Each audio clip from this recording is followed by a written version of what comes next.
Now 23 and 24 represent what the College Board would consider the most challenging questions on the test.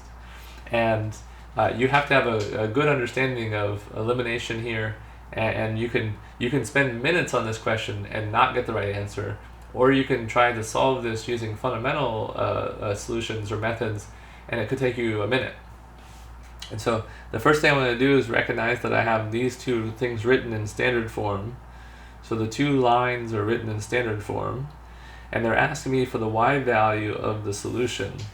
And that means I want to, since they're written in standard form, I want to do elimination. And since they're asking me for y, I want to eliminate the x variable. And to eliminate the x variable, the coefficients in front of the x's must be the same. So to make that happen, I want to multiply the top equation by 3 and the bottom equation by 5. Now I should have said the same value, same number, but opposite sign. So if I write this down underneath here, I get 15x plus 3y is equal to 3a, right? I just simply distributed the 3 into each of these pieces, right? Then I want to do the bottom equation here. I want to multiply each of those by 5, get negative 15x minus 10y is equal to 25. And I have the same number but opposite signs, so if I add them together, those two things are going to eliminate or go away.